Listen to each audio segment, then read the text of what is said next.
Okay, let's talk about critical thinking skills, experts needing to choose between different options, and getting things wrong.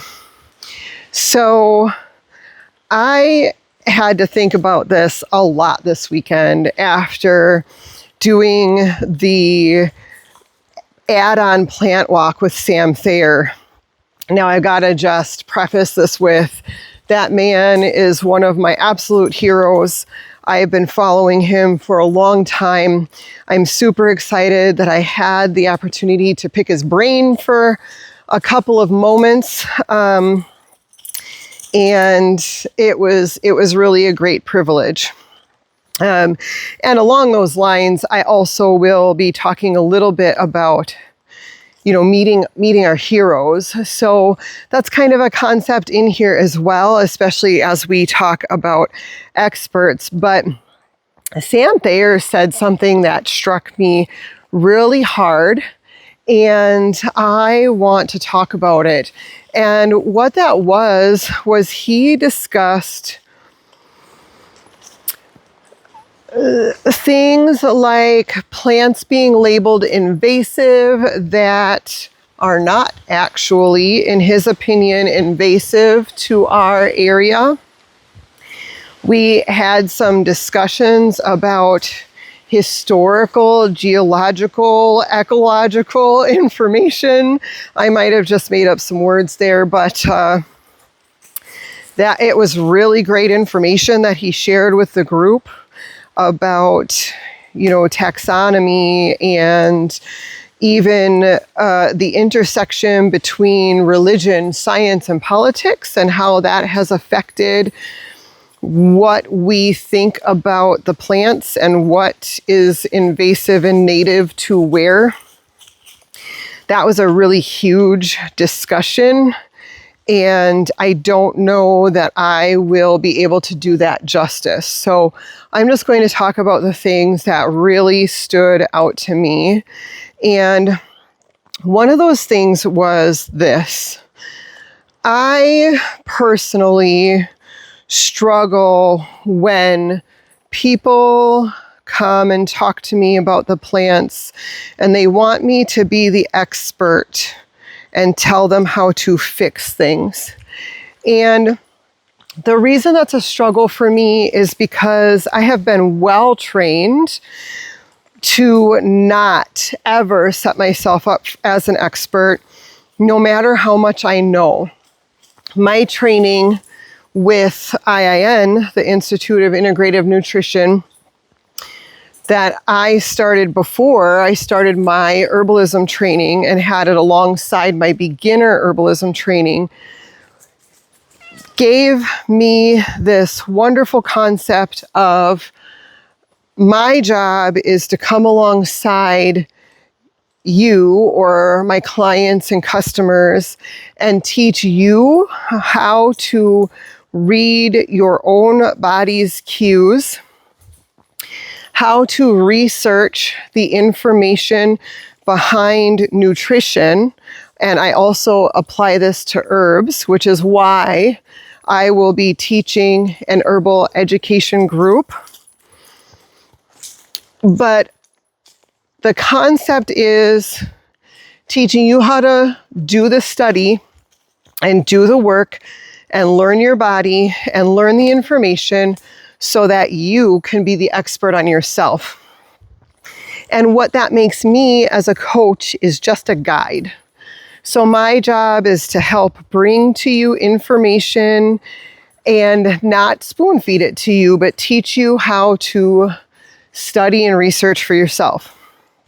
Okay, so this is connected to the conversation and the information that Sam Thayer brought up, because this is something I think about a lot.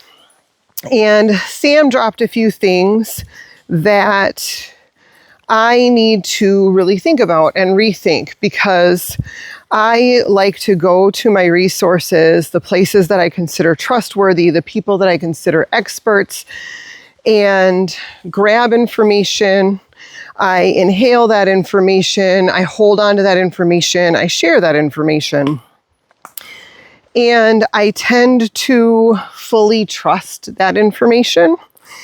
And I find it quite interesting that Sam talked about even some of the experts that he recommended, he talked about them getting it right most of the time. And this idea that, in his opinion, even experts can make mistakes. And I know that we all know that, but I don't think that we live that. I haven't been living that, even though I've been contemplating it, because I'm standing in the middle of a bunch of different worlds. So I love mushrooms. I love the plants. I love foraging. I love herbalism. I love psychology. And I love my Christian faith.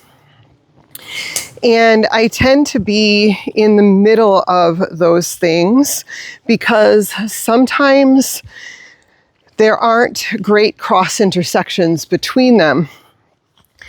And it is quite interesting because most people will not diversify as much and they will head in one specific direction. So for example, Sam Thayer himself, he's about foraging.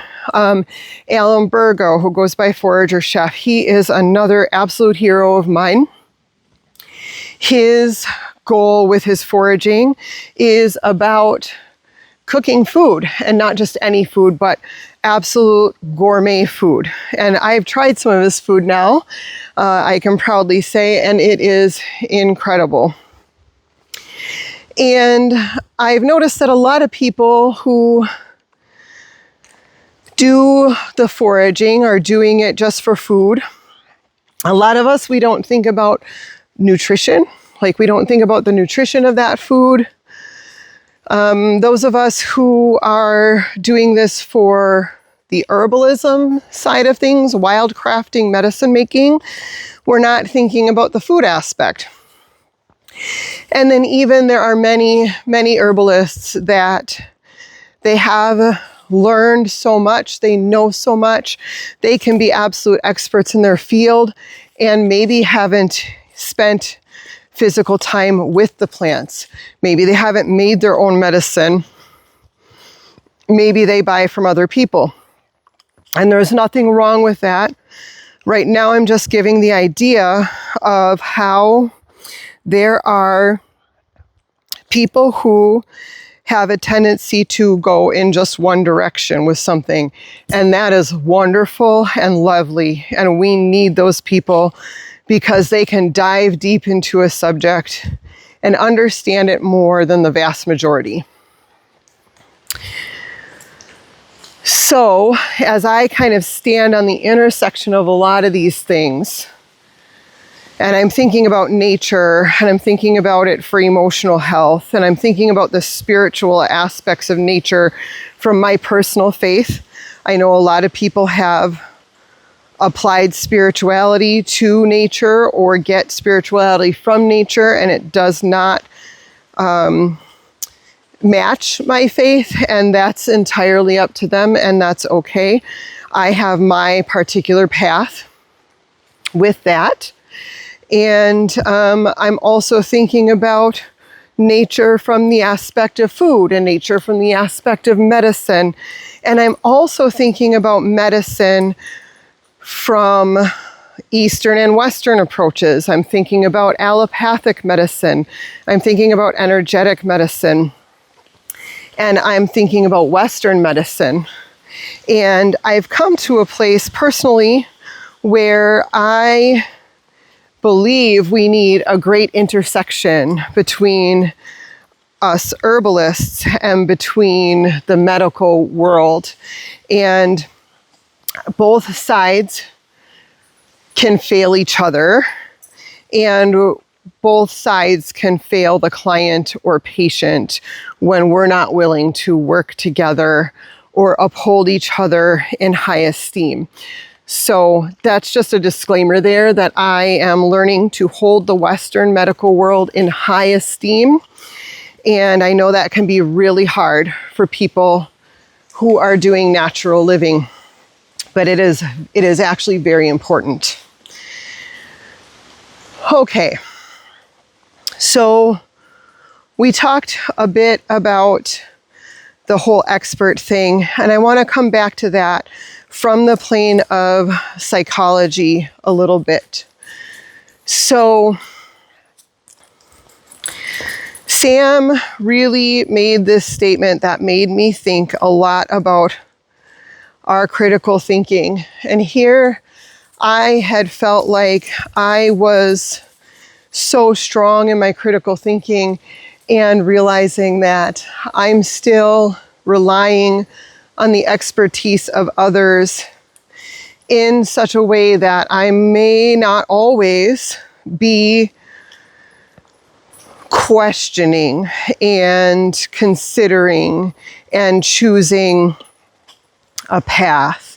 And I'd like to ask you guys to consider that same thing. As you talk to me or anyone else, whether it's a medical doctor, a chiropractor, or another herbalist, it's always best for you to learn and you to study and you to grow and you to make your own decisions.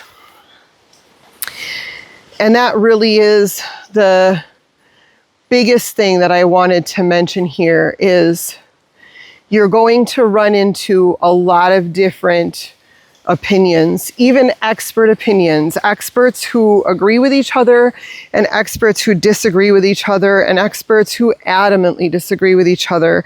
And that's why it's so important for you to get to know your own body, your own family, and to do this understanding that it's important for you to research, for you to have your critical thinking skills in place, and for you to make decisions for yourself.